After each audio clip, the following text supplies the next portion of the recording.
Hi guys, so today I want to share another story with you. Today I want to talk about, can 90 Day Fiance the other way Paul keep a job? Plus a quick recap review of last night's episode. So if you've been watching my videos, you'll know from day one, my opinion of Paul has always been he's a little strange, okay? Just a little eccentric, but still a loving guy. But, I'm going to have to reevaluate my thoughts on Paul. I think he just graduated this episode to just a damn weirdo. And not just any weirdo, an ignoramus weirdo.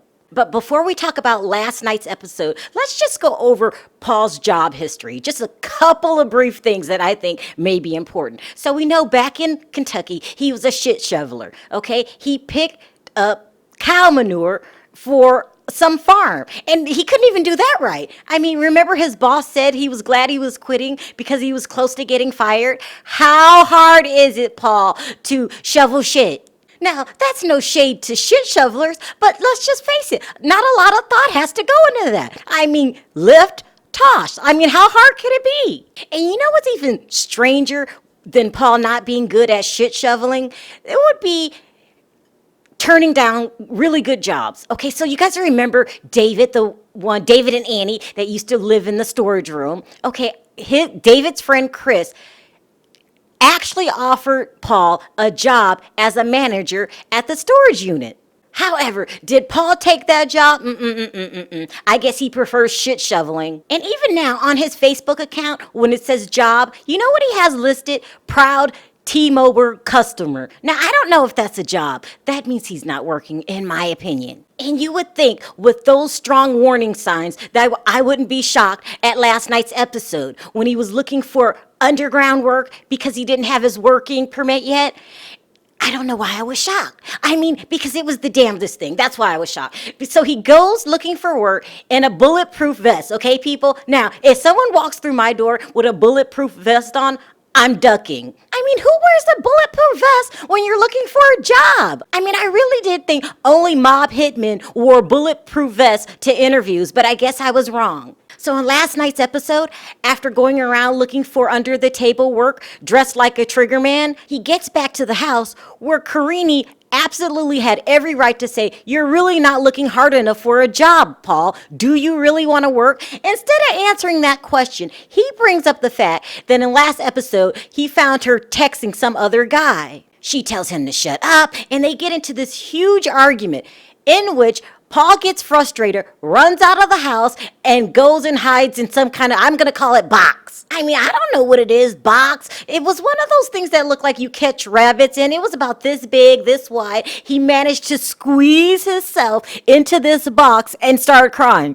It was beyond bizarre. I mean, even Karine had to admit, Paul, you're strange. But none of this really is Paul's fault. I really do blame Karine because when she decided to go on the internet and look for men to take care of her and perhaps even get her to the United States, she didn't do a good job, now did she? I'm sure there are plenty of women, gold-digging women that she could have talked to that could have gave her some tips and pointers. Instead, she gets pregnant by this guy. And now you're going to be stuck with a baby that wears a bulletproof vest on the first day of school, and you're going to be broke. Because I don't see Paul's job situation improving anytime soon. Next, there's my favorite couple, Jenny and Sumit. Sumit is still staying with his family, so his parents won't catch on that Jenny's there. And this is really, really messing with Jenny's head. I think it's turning her into a crazy person. She's roaming the streets of India at night like a homeless person, even though it's dangerous. She's going looking for jobs,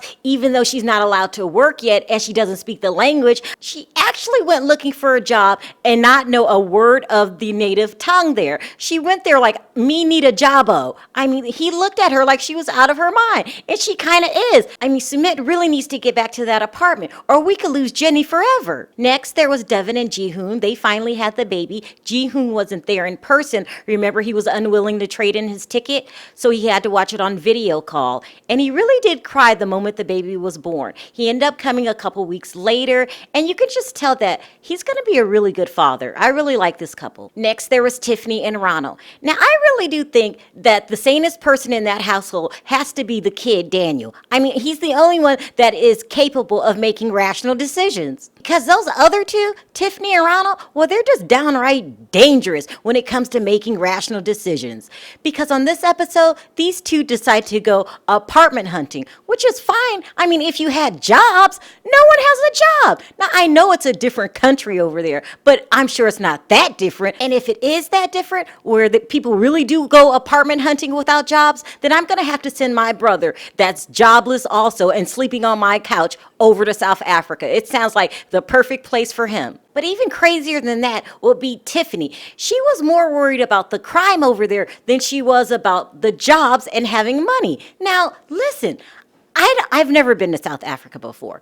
But if the crime is that bad, where she said, Daniel can't even go outside to play, that makes having a job even more important. Because if you don't have any money, then you're going to be sent to live in this place that's worldwide called a ghetto. And I'm sure that's in every country. No money, to the ghetto you go. So if I were you, I would be worried about the job first. But I'm just saying, that's just me. So there you have it, people. That's my quick review of 90 Day Fiance the Other Way. So what I want to know today in my comment section is, who agrees with me? Who thinks that something is definitely wrong with Paul? Also, don't forget to hit that subscribe button and the notification button for more stories like these. Until next time, talk to you then. Bye.